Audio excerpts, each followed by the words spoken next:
Hello everyone and welcome to the FPL Cougars show. I'm Chris. I'm Kieran. And today we are talking about Gameweek 10 Captaincy. It's part of our new weekly series where we look ahead to this game week's action and talk about our favoured captaincy picks. Kieran, do you want to kick us off by talking about Bruno Fernandes?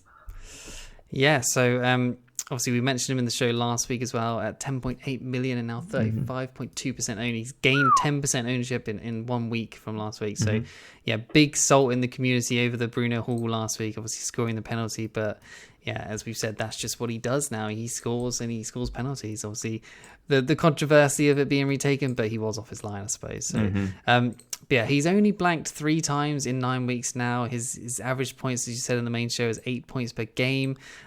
He's the 3rd highest scoring player in the game. He's top scoring mid for the last 4 weeks, and he's up against that very high Saints defensive line, which we saw was exploited well by Spurs in the game earlier in the season. So yeah, his points so far have been 2, 12, 6, 11, 3, 2, 17, 11. So when he returns, he gets some nice hauls. Points. He gets double digits most of the time. So yeah, looking good. He created 6 chances versus West Brom. He's had 100% goal involvement over the last 4 weeks. I don't think anyone else is showing that apart from maybe Kane. And then 14 shots of which is tied first of all midfielders. Big chances of 2, 12 key passes, which is 3rd, and then big chances created of 3, which is 4th of all midfielders. So yeah, he's looking good. As much as I quickly wrapped that off, I think he's a great sort of captaincy shout this week. I think Saints do look good at home defensively, but I think they can't. Well, he created 6 chances at West Brom. Saints gave up 20 shots versus Wolves. I think Bruno is a decent shout, and I may go there this week.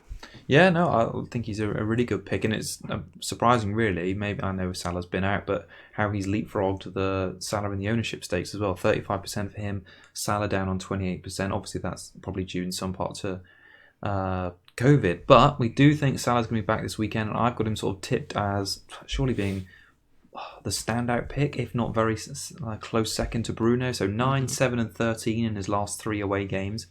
Liverpool themselves obviously always look hot, but second highest shots in the box average per game in the last 4 games, and second highest XG.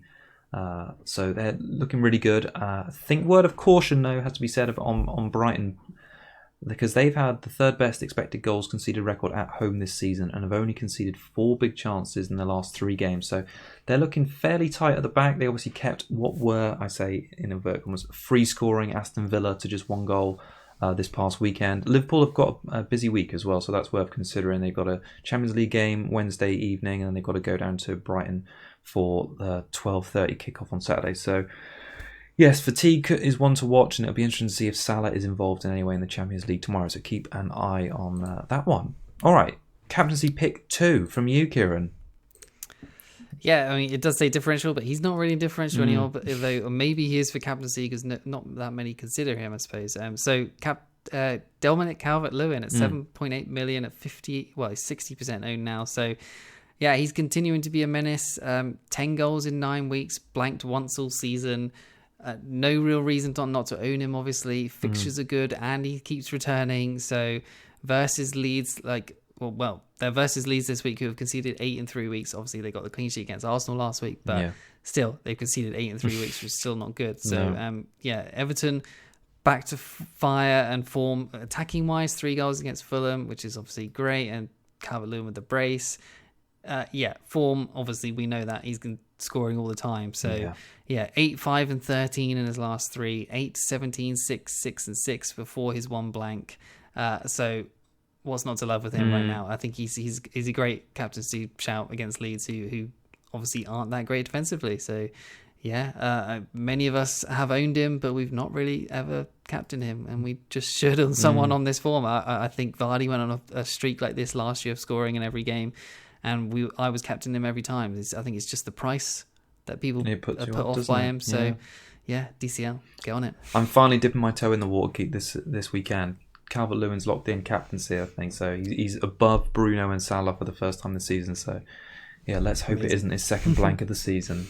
My sort of other captaincy option this week, Vardy, 24% ownership. He's obviously coming in. I mean, if you haven't got him already and you're bringing him in, he's got some great fixtures after this as well. Sheffield United, he also plays upcoming, and his form, I'll be honest, it's been poor at home this season. 4-2-2 in his 3 home appearances, but I kind of expect him and Leicester to bounce back and win easily against Fulham. So Fulham, 1.64 expected goals conceded per game. That's the 6th worst so far this season, and away from home they concede 6.25 shots on target per game, 2nd worst record. So I think most of this decision to flag him as a potential captaincy option is down to Fulham, really. I mean, Vardy himself, like I say, hasn't been great at home, but Fulham have just been so bad. I think there's no way he doesn't return in this one.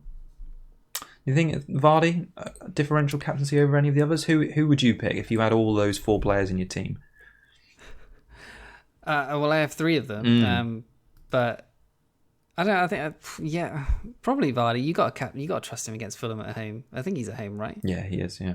Yeah, he's at home. Yeah, Vardy at home, I think, against Fulham is the worst sort of opponent. And I guess he's not got form, but Leicester do, I guess, in general, because they've been playing well. So, yeah, Vardy seems good. Yeah. Well, I own 2, Calvert-Lewin and Bruno, and I may own Salah as well, but even despite that, I'm still going to be going Calvert-Lewin. Continuing with my differential captaincy picks, they haven't been great so far this season. At least 2 or 3 blanks out of them, but I'm confident Dominic's going to be my man this weekend. Cool. All right. Well, we'll be back to let you know how we got on our Game Week 11 preview show coming up next week. So until then, have a great game week, everyone. Thank you for joining us for the videos this week, and we'll see you again on the flip side. Bye-bye.